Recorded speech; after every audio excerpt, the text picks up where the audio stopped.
Hello, this is my video for the HyFlex unit highlights assignment.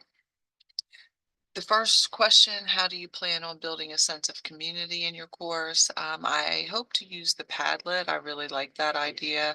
And I also like to use Jamboards, obviously until they go away soon. So I'm very hopeful to find an alternative to the Jamboards coming soon.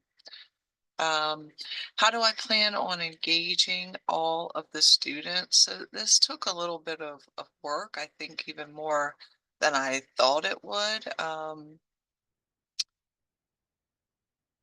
Some of the things, I'll share my screen.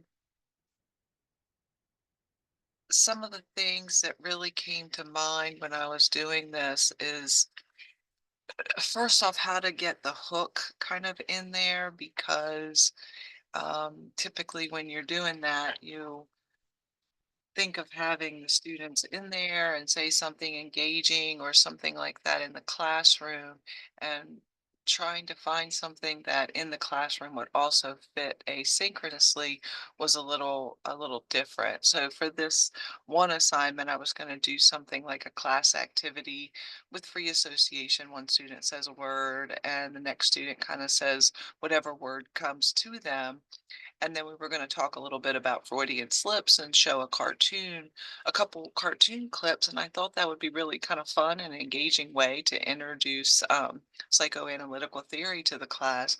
But then I really had to think about like how could I bring that to the students asynchronously. So I thought maybe like that I could modify it and ask the students to name the first 5 words that come to mind when I give them a keyword.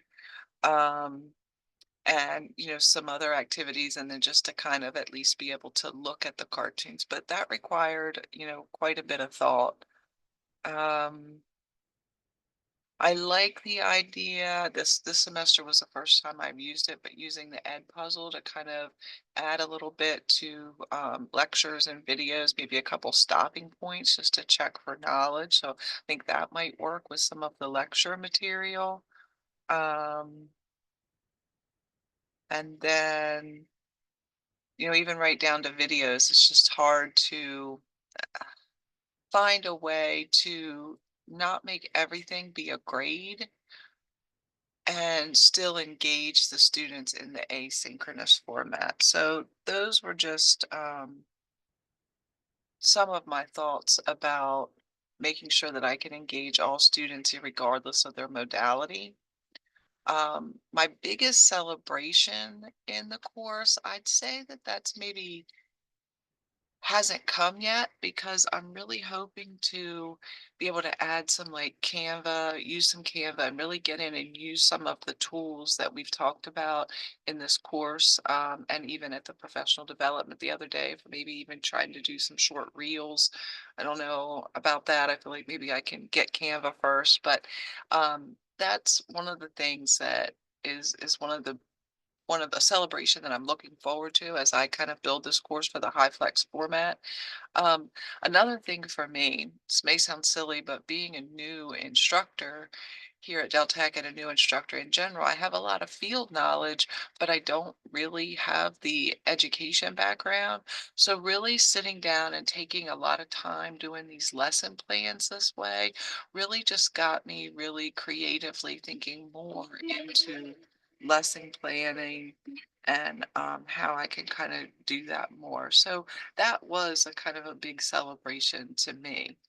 The most eye-opening part of this was, I think, just really trying to figure out how to get the information to all the different modalities in a way that's kind of equal opportunity and again doesn't make everything a grade, but still makes it engageable. So it was definitely a lot of thinking. For one of the lessons that I planned, I really wanted to bring in some outside speakers to talk. And when I thought about that, I was trying to find the lesson plan. When I thought about doing that, it was the same thing of kind of thinking through how will the asynchronous students still get the same effect from it? And just a lot of different things. A lot of questions have come up for me. I still want to know more about kind of running some of these reports in D2L, like looking at I think it was like a content report, things like that, because I'm really interested in maybe considering, do asynchronous students tend to look at the content of D2L more versus students who are in the classroom or synchronous. So I just have lots of questions and I can't wait to try this out and just keep learning from all of you and with all of you. Thank you.